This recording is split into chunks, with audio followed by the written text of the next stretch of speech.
उत्तराखंड मेरी मातृभूमि, मातृभूमि। काली नदी और रामगंगा नदी को भेंट होके यहाँ पर क्या हो जाएगा, हम एक पर्व मनाएंगे यहाँ पर इस स्थल। अब क्या होने जा रहा है दोस्तों, एक परम प्रतापी राजा का जन्म होने जा रहा है दोस्तों। सुधारदेव राजा, सुधारदेव राजा जो थे बड़े पराक्रमी और धार्मिक। उत्तराखंड घूमूलो क्या टिहरी क्या मुनशारी, उत्तराखंड घूमूलो क्या टिहरी क्या मुनशारी। हाचू हाचू हाचू हम पहाड़ी नीचू। हेलो दोस्तों, आप सबका स्वागत है आपके अपने चैनल में दोस्तों, एक बार फिर से हेमचू पहाड़ी चैनल में। और मैं कोटि कोटि उन सबका धन्यवाद करना चाहूँगा जो लोगों ने मेरी पहले वाली वीडियो को पसंद करा और लाइक करा, और जिन जिन साथी लोगों ने मेरे को देखा। दोस्तों, जो हमारा उद्देश्य है केवल एकमात्र यही है कि उत्तराखंड की जो संस्कृति लुप्त होते जा रही है, और हमारे अधिकतर जो भाई लोग हैं वो जैसे नीचे क्षेत्र में जा रहे हैं तो अपनी पहाड़ों की परंपरा और पहाड़ों का हमारा इतिहास जो है सब उसे भूलते हुए जा रहे हैं। तो इसलिए मैं इस पर प्रकाश डाल रहा हूँ। यदि आपको कुछ ज़्यादा पता है या कुछ ऐसे जानकारी, सटीक जानकारी या कुछ और इसके माध्यम से आप लोगों को कुछ अधिक पता है दोस्तों, तो आप मेरे को फेसबुक पर कॉन्टैक्ट कर सकते हैं, और मेरी यहाँ पर इंस्टाग्राम आईडी पर संपर्क कर सकते हैं, और मेल पर भी कर सकते हैं दोस्तों। कहानी पर आने से पहले मैं सभी देवी देवता, इष्ट देवता, कुल देवता सभी को आदेश लगा देता हूँ और सभी से कहता हूँ आसन अपना ग्रहण करेंगे सभी देवी देवता। प्रथम गणेश वंदना करूँ, गुरु का धरूं ध्यान, आये कंठ विराजिए, करूँ मैं कतुरियों की लीला का वखान। जय हो कतुरी देवी देवताओं, सदा रक्षा करना। हे कुलंकारी इष्ट है, सदा रक्षा करना। सभी देवी देवताओं को नमन, साक्षात नमन।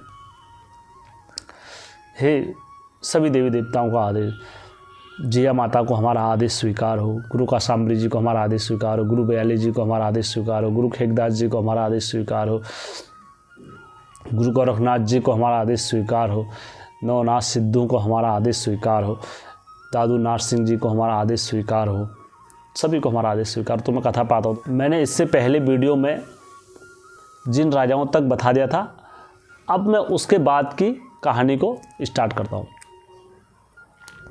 अभी आपने क्या देखा कि सड़कों का निर्माण करा और रोडों का करा, विद्यालयों का करा। अब क्या हुआ दोस्तों, यहाँ से किसका निर्माण होगा, जो मंदिरों का निर्माण करने वाले राजाओं का जन्म हो चुका है।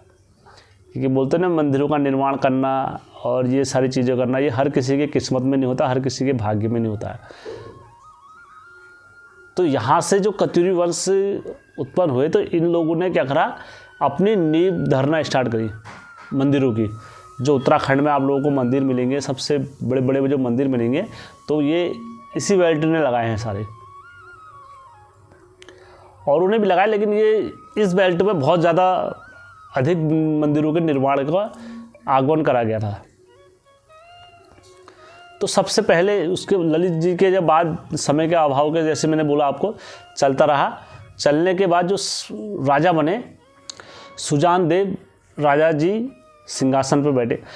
जब सुजान देव सिंहासन पर बैठे तो इनका जो श्रेय जाता है, गंगोली घाट को जो बसाने का श्रेय जाता है, वो सारा इनको जाता है कि इनने काफ़ी वहाँ पर मेहनत और मुशक्क़त करी और उसे संवारा और निखारा, और गंगोली घाट को एक अच्छा से निभार के इनने बनाया। उसके बाद चौखुटिया मासी को भी कतुरी ने काफ़ी बनाया और काफ़ी स्थापित करा। उस टाइम पर स्थापित करने के बाद जो यहाँ पर गणेश प्रतिमा जो सबसे पहले करते, गजाननम गजा, वो तो सबसे पहले गणेश जी की यहाँ पर इनने मंदिर बनाया। बहुत बड़ा भव्य मंदिर है, तो आज भी वहाँ पर पूजा वगैरह गणेश जी की चलती है चौखुटिया मासी में। ठीक, उसके बाद आए सोमदेव के काफ़ी मंदिरों में चित्र वगैरह, उल्लेख वगैरह आज भी मिलते हैं। जो जब ये आए तो ये द्वारिका बुलाया था, द्वारघाट को बुलाया था। उस टाइम पर जो इनका सपना था, क्योंकि सूर्यवंशी थे, तो इनका सपना था द्वारिका को द्वारिका बनाना था, कि यहाँ इसको हम द्वारिका बनाएंगे। तो इनके माध्यम में एक कथा है वहाँ के प्रचलित है। तो बोला जाता है उस टाइम पर जब इसको द्वारिका के रूप में विकसित करने का था, तो तो ऊपर से रामगंगा आ रही थी नदी और इधर से कोसी नदी आ रही थी। तो बोला गया, रामगंगा नदी को बोला गया था कि एक कहावत, प्रचलित कहावत है यहाँ की, कि यहाँ पर कोसी नदी का और हम एक पर्व मनाएंगे, यहाँ पर स्थल बनाएंगे नहाने का। तो उसने क्या बोल दिया, इन्हें शिमल के पेड़ को उसका वो दे दिया बाहर कि तुम यहाँ पर एक काम करो, तुम रामगंगा आएगी तो रामगंगा से बोलना यहाँ रुक जाना, और वो नदी भी आएगी, काशी नदी भी आएगी, तो यहाँ पर दोनों के मिलकर यहाँ पर संगम बनाएंगे। तो बोला जाता है जब नदी आई तो सिंबल का पेड़ सो गया। सिंबल का पेड़ सो गया तो वो नदी आगे को चले गई, कोसी नदी। जब वो नदी चले गई तो इनकी क्या बोला जाता है, जब वो सो गए तो उसके बाद जब उठे तो उनने कहा यार मुझसे तो बोली भूल हो गई। तो उनने कहा भूल हो गई, तो अब वो नदी को कहते हैं वापस आने के लिए, तो वापस नहीं आते हैं। तो जब रामगंगा वहाँ पर पहुँचती है तो रामगंगा देखती है यार मेरे लिए तो रुकी नहीं नदी है। तो उनने क्या कर दिया, उसको श्राप दे दिया नदी को, जब तेरी किसी से भेंट होगी, भेंट नहीं होगी, मतलब किसी नदी तो चलेगी तो सही, तेरी किसी नदी से भेंट नहीं होगी, ये श्राप दिया था। बोला तो आगे जाके तेरा छत्र बित्र नाश हो जाएगा। तो बोला जाता है वो नदी आगे जाके पूरी छत्र बित्र नाश हुआ वो नदी का। तो ये प्रचलित कथा है वहाँ पर कि वहाँ के लोगों के मुँह से काफ़ी सुनने को मिलती है ये आज भी, द्वारिका। तो एक कथा तो ये प्रचलित कथा है वहाँ की। उसके बाद क्या होता है, जब मैं कथा में आगे बढ़ता हूँ तो ये सोमदेव जब आगे बढ़ते हैं तो चौखुटिया में जाते हैं। चौखुटिया में काफ़ी सारी चीज़ों का निर्माण, दौर घाट में भी ये मंदिरों का निर्माण करते हैं। इन्हें बोला जाता है गणेश प्रतिमा मंदिर, इनने भी वहाँ पर निर्माण करा और काफ़ी सुझाया, उसको काफ़ी अच्छे से बनाया। उसके बाद ये चौखुटिया मासी में बोला जाता है 2 मंदिरों का निर्माण करा इनने। एक तो काली मंदिर का निर्माण करा, उसके बाद शीतला माता जो मंदिर के, जो आपको पहाड़ों में मंदिर मिलते हैं, आप रानी बाग में भी जाओगे तो वहाँ पर शीतला माता जी का जो मंदिर है, तो ये सोमदेव द्वारा ही बनाए गए हैं। सोमदेव इनको अपनी इष्ट देवी मानते थे, शीतला माता देवी को। तो जिनने मंदिरों के निर्माण करे, शीतला माताओं के जगह जगह पर निर्माण कराए इनने मंदिरों के। तो दोस्तों अब क्या होने जा रहा है दोस्तों, एक परम प्रतापी राजा का जन्म होने जा रहा है कत्यूरी वंश में। तो एक बार सभी लोग दिल से बोलेंगे, बोलो जिया माता की जय, बोलो गुरु का सांबरी की जय, कत्यूरी वंश राजाओं की जय। तो दोस्तों अब जो राजा का जो जन्म होने जा रहा है, उनका नाम बड़ा प्रसिद्ध है, जग विख्यात है, मतलब मंदिरों में बनाने में आज भी उनका बड़ा हाथ और बहुत महत्वपूर्ण चीज़ मानी जाती है। अब जो राजा का जन्म हो गया दोस्तों, सुधारदेव राजा जो थे बड़े पराक्रमी और धार्मिक और स्वभाव के थे। इतने स्वभाव के थे कि धर्म को ही अपना सब कुछ मानते थे और यह अपनी पत्नी से बहुत अधिक प्रेम करते थे। तो जो इनकी पत्नी का नाम था पद्मिनी, उनकी पत्नी का नाम था, तो वह अपनी पत्नी से बहुत अधिक प्रेम करते थे। तो इनकी पत्नी कहाँ जाती थी उस टाइम पर, रानी का खेत बोलते थे उस टाइम पर, तो रानी का खेत जाती थी। तो इनने अपनी पत्नी के लिए वहाँ एक बाग लगाया। तो आज वो बाग जो प्रसिद्ध है दोस्तों, वो उत्तराखंड का सबसे महत्वपूर्ण पर्यटक स्थल बना हुआ है। क्या नाम है उसका, रानी खेत। तो जो रानी खेत की उत्पत्ति हुई, जो रानी खेत का जो नाम दिया दोस्तों, यहाँ से मिला। वो आज जग विख्यात है रानी खेत और सबसे ज़्यादा पर्यटक और टूरिस्ट स्थल बना हुआ है दोस्तों। अब दोस्तों तो आपको पता लग गया रानी खेत किनके नाम पर पड़ा। अब ये क्या हुआ, दोनों पति पत्नी कहाँ गए, घूमते घूमते विचरण करते हुए बद्रीनाथ जी की यात्रा में निकल गए। जब बद्रीनाथ जी की यात्रा में निकले तो वहाँ पहुँचे तो इन लोगों ने क्या करा, वहाँ बद्रीनाथ जी का मंदिर का निर्माण करा। तो बद्रीनाथ जी का मंदिर जो बोला जाता है कत्यूरी ने बनाया था, कत्यूरी शासक ने बनाया था। तो सुधारदेव और रानी पद्मिनी जी के उसमें बना था। तो इन लोगों ने काफ़ी वहाँ पर मंदिर में पूजा पाठ और काफ़ी टाइम तक और रहे। बद्रीनाथ को जब ये 5 पांडव लोग वहाँ को जा रहे थे, रोहिणी द्वार को जब जा रहे थे यहाँ के रास्ते, बोला जाता था, तब ये जोशीमठ हो गया और बद्रीनाथ की और केदारनाथ की उत्पत्ति इनके द्वारा करी गई थी। दोस्तों इनके द्वारा कोई उत्पत्ति नहीं करी गई थी, खाली शिलान्यास रखे गए थे बस। और उसके बाद इनने वहाँ पर पूजा स्टार्ट कर दी थी, भगवानों से वरदान मांगे थे। लेकिन मंदिर नहीं बने थे उनके द्वारा कि बहुत बड़े मंदिर बनाए उनने, नहीं दोस्तों। जो मंदिर बनाए बाद में कत्यूरी द्वारा ही बनाए गए हैं। जो इसका प्रमाण वगैरह वहाँ पर शिला वगैरह में जो उल्लेख मिलते हैं कत्यूरी वंश के ही मिलते हैं। तो दोस्तों ऐसे कतुरी वंश राजा को हमारा सत नमन है दोस्तों, ठीक है। जो भगवान शिव की इतनी परम भक्ति करी है उनको दोस्तों, आज भी वहाँ पर शिलान्यास वगैरह जो भी हैं कतुरी राजाओं के जो पद चिन्ह वगैरह जो मिलते हैं, तो दोस्तों मैं उनका तहे दिल से धन्यवाद करता हूँ जिनने परम महादेव की पूजा इतने शक्ति भाव से करी है दोस्तों। ऐसे जो संत और ऐसे पराक्रमी राजा हर युग में हर बार नहीं होते दोस्तों। आज भी इतने लोग बद्री विशाल में माथा टेकने आ रहे हैं देश विदेश से, तो दोस्तों बहुत श्रेय कतुरी वंश को जाता है हमारे, तो उनको कोटि कोटि नमन और कोटि कोटि सादर प्रणाम। और बोला जाता है कि ये एक ही रात में सारे मंदिर बना देते थे कतुरी लोग, कि अलग अलग नहीं, एक रात में पता नहीं कहाँ से आते थे, भगवान जाने कहाँ से इन पर इतनी शक्ति आती थी और इतने सारे लोग कहाँ से आए थे एक रात में। और ये तो आज तक वैज्ञानिक भी सोच तो नहीं कर पाए, कोई सोच नहीं कर पाया कि एक रात में कैसे बन सकते हैं। तो दोस्तों आज अगर आप भी जाओगे तो आप भी दंग हैरान रह जाओगे कि एक रात में ही कैसे मंदिर बन जाते थे। और बोला जाता था कि ये असली सूर्यवंशी थे, इनके साथ असली सभी ताकतें चलती थी कि ये सब मंदिरों को जब निर्माण करते थे, जब बोलते हैं ना कि हम अच्छे कर्म करेंगे, अच्छे कर्म करते हैं तो उसका फल हमारी पीढ़ियों को मिलता है, तो यही अच्छे कर्मों का फल था जो इस कुल में बाद में इतने बड़े बड़े प्रतापी राजा हुए।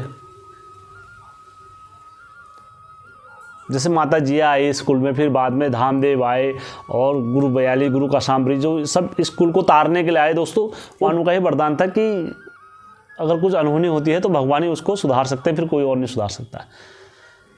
तो इनने काफ़ी बद्रीनाथ की जब स्थापना करी, बद्रीनाथ जी को बनाया, बद्री विशाल को बनाने के बाद वहाँ पूजा विधि और विधान, रहने के रास्ते, करने के नाश्ते काफ़ी भक्तिशाली थे। तो उसके बाद कहाँ आए दोस्तों, तो आपने देखा किस तरीके से सुजान देव जी ने बद्रीनाथ और रानीखेत और पर्यटक स्थलों काफ़ी कई ऐसे मंदिर बनाए हैं जो आज भी इनके उल्लेख और वहाँ इनकी कलाकृतियाँ वगैरह मिलती हैं कतुरियों की। ये प्रमाणित करती है कि कतुरी वंश था इनके द्वारा। बहुत सारी चीज़ें तो मैंने आप लोगों को बताया कि किस काल में सबसे ज़्यादा मंदिरों का निर्माण किया गया और किस राजाओं के बेल्ट में यह सबसे ज़्यादा मंदिरों का निर्माण हुए थे उस टाइम पर। सुधारदेव का जब राजपाट जब चला तो दोस्तों फिर एक दो बेल्ट और हुई होंगी, कोई लिखित प्रमाण वगैरह कुछ ऐसा इनका मिला नहीं मैंने, तो इसलिए ज़्यादा अध्ययन इसमें फिर मेरे को ज़्यादा सोर्सों के अनुसार यही पता लगा, तो इतना ठीक है, इतना ही मेरे को पता लगा, तो मैं इस वजह से आप लोगों को बता रहा हूँ। तो इसके बाद जो परम प्रतापी राजा का जन्म होने जा रहा है कतुरी वंश में, तो वो भी काफ़ी प्रतापी राजा हैं। तो ये राजा जो पैदा हुए, राजा प्रीतम देव, तो बोलो प्रीतम देव राजा महाराज की जय, बोलो कतुरी वंश राजाओं की जय। तो दोस्तों प्रीतम देव राजा का जन्म हो चुका है। तो दोस्तों अब आप लोगों को पता लग गया होगा मेरी कहानी कहाँ तक पहुँच गई है। तो दोस्तों जब राजा प्रीतम देव का जन्म हुआ तो पूरे कतुरी में दोस्तों राज्य सिंहासन जब राजा प्रीतम देव ने पकड़ा, तो दोस्तों बड़े पराक्रमी और बड़े क्षेत्र दोस्तों इनने हर जगह अपनी विजेता का डंका फैलाया। तो दोस्तों बोला जाता है राजा प्रीतम देव की 2 पत्नियां थी। पहली पत्नी का नाम गंगा था और दूसरी पत्नी का नाम दोस्तों जिया माता था। तो दोस्तों मैं इस कहानी में केवल इतना ही बताऊंगा, तो अगली कहानी में जिया माता के पास तक ले जा रहा हूँ दोस्तों, ठीक है। फिर जिया माता, तो दोस्तों किस तरीके से जिया माता न्याय की देवी बनी, तो मैं वो कहानी में आ जाऊँगा दोस्तों, ठीक है। जो आप लोगों के जो सवाल और जो प्रश्न के उत्तरों को जो मेरे से पूछे हैं मेरे सब्सक्राइबरों ने, तो मैं उनको आप लोगों को सबको सवाल जवाब देता हूं। तो ये रानीखेत इनका चैनल का नाम है। तो इनने हमसे पूछा है कि सर हमें ये बताओ कि सैनवाल और मंडाल लोगों के बीच में मतलब किस टाइप से इनने पूछा है, आप सब देख सकते हो। देखो सैनवाल और जो मंडाल लोग जो थे ये धामदेव थे, धामदेव के वंशज कहलाए थे। धामदेव जो पीढ़ी चले थे क्योंकि धामदेव देव में आते थे, धामदेव देव में आते थे। बाकी ये क्या है भूतकांगी लोग आए, जितना लोग आए सब इनको बुलाया जाता है भूतकांगी राजा, और ये राजा बने, ऐसे राजा बने। तो ये हर जो कतुरी करू में जो धामदेव का स्थान अलग ही है, और बाकी जो जितने बाकी इनके वंशज चले, वंशज चलते चलते चलते फिर ये अपने आप को कहलाने लगे किस टाइप से। अगर देखोगे तो जैसे मंदिर बनाने में करने में इनका बड़ा अहम रोल रहता था, ठीक है। मैं जब इनकी कहानी पे आऊँगा तो राजा पृथ्वीराज उनकी कहानी पाऊँगा तो आप लोगों को बता। मंडाल लोग और इन लोगों के बीच में ये हुआ था। तो वहाँ पर लास्ट में इन्होंने ही चंद्रवंशी ने हर्जुकरू ने ही मतलब वहाँ पर युद्ध करा और युद्ध करने के बाद वो पूरी जगह हथिया ली थी, पूरा अपना कर लिया था, अपने अधीन कर लिया था पूरा किला वगैरह। तो ये देखो खून खराबा तो पहले से ही इतना चला आया है, तो मैं उसमें वो नहीं कर रहा हूँ। अभी सिरो राज्य को एक ही बार में जीत लिया था मैंने, कार्तिकेय पुराण में आपने देखा है। तो वो राज्य को हासिल करने के लिए चंद्रवंशियों को दोस्तों एक बार नहीं 6 बार युद्ध करना पड़ा। और 6 जैसे सिकंदर का नहीं देखा कि भारत को आक्रमण करने के लिए उसने कई बार युद्ध करा। तो उनको उसमें एक शायरी भी, एक डायलॉग भी बोलते हैं, नदियों के लहरों से कभी समुद्र नहीं बना करते, ऋतु के ढेर से कभी महल नहीं बना करते, लड़ते रहिए ज़िंदगी में हर पल हर वक्त, क्योंकि एक ही जीत से कोई सिकंदर नहीं बना करते। तो दोस्तों वही कहावत है, अगर आपको सिकंदर जैसा बनना है तो वैसी जब सिरो राज्य को जब जीता चंद्रवंशी ने, एक बार नहीं 6 बार मुँह की खाई थी। और उसके बाद किसको बुलाया ने, जो अकबर था, अकबर के साथ में से जो सिरो राज्य आया था तो उस पर 6 लाख लाख का जुर्माना ठोक दिया था उस युग में। तब जाके दोस्तों सिरो राज्य को जीत पाया और कतरियों ने एक ही झटके में जीता था उनसे। ठीक है, तो मतलब बहुत सारी चीज़ें हैं जो मतलब आई हैं इतिहास को करने के लिए। मैं आप लोगों को बता रहा हूँ, धीरे धीरे कहानी पे आ रहा हूँ। तो इसमें क्योंकि देखो मेरा उद्देश्य इतिहास रखना नहीं है, मैं अगर आप लोगों को बता दूं कि मैं इतिहास रखूँगा ये रखूँगा, क्योंकि ऐसा नहीं, क्योंकि मैं यहाँ से देवताओं को उजागर कर रहा हूँ कि इस यहाँ से देवता कैसे उजागर हुए और क्यों हुआ, क्यों माता रानी पूरे जग विख्यात हो गई है। प्रसव हुई थी, पैदा हुए थे और उनने काफ़ी अच्छे काम भी करे, काफ़ी मंदिर बनाने और ये कर में धर्म के काम इतने करे हैं। क्योंकि मैं आप लोगों को बताऊँगा कि कैसे क्या हुआ करके दोस्तों। ठीक है, हमारे योगेश जी का मैसेज आया हमेशा की तरह, धन्यवाद, बहुत अच्छी जानकारी दी है। मैं आप लोगों का और जो सब्सक्राइबरों का और सब्सक्राइबरों के भी, दलीप जी और बाकी सभी सब्सक्राइबरों के मैसेज वगैरह आए हैं, मैं उनका धन्यवाद करना चाहता हूँ कोटि कोटि, जो मेरे हर वीडियो में कमेंट और मारते हैं। और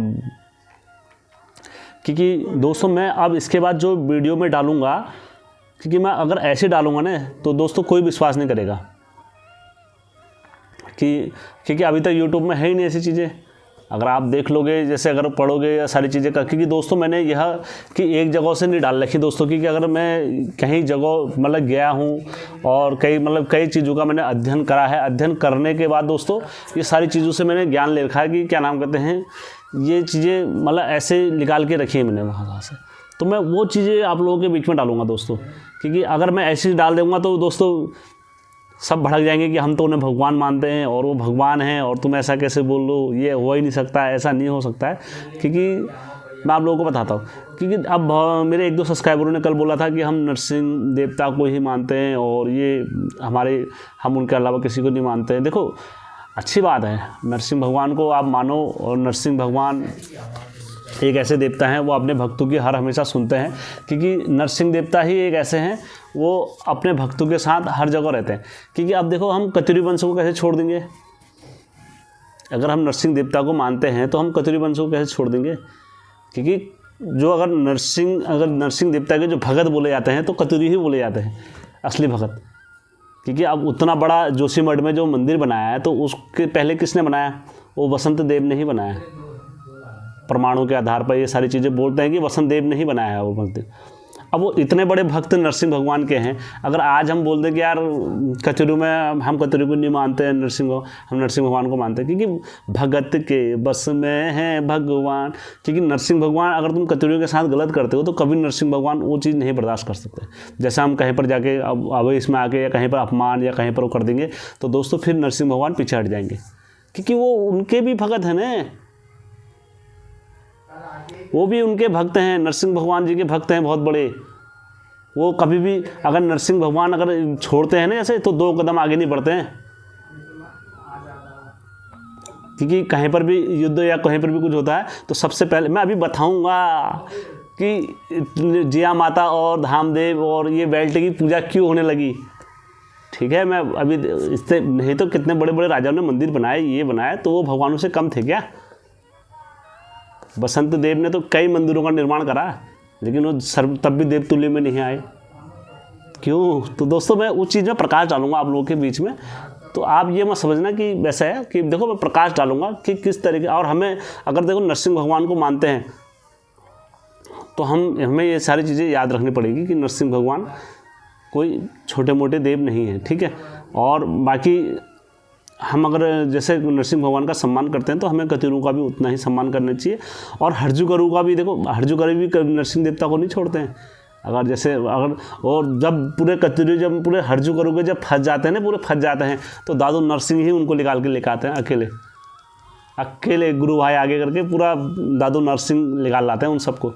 तो दादू नरसिंह ऐसी चीज़ है, मतलब ऐसी वाली बात नहीं, क्योंकि वो अब जो गुरु जो दोनों में खेल रहे हैं तो वो कम थोड़ा होंगे।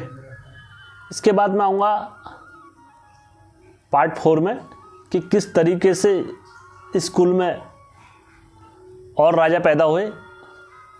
इसी कुल में दोस्तों फिर अत्याचारी राजा भी पैदा हुए, ठीक है। अब ये सूर्यवंशी था अभी तक, फिर दोस्तों इसमें जब अत्याचारी राजा पैदा होते हैं तो किस तरीके से उनने अत्याचार करा प्रजा पे और किस तरीके से लोगों की हाई लगी, तो वो सब मैं आप लोगों को इसी वीडियो में बताते जाऊँगा कतरी वंश के, ठीक है।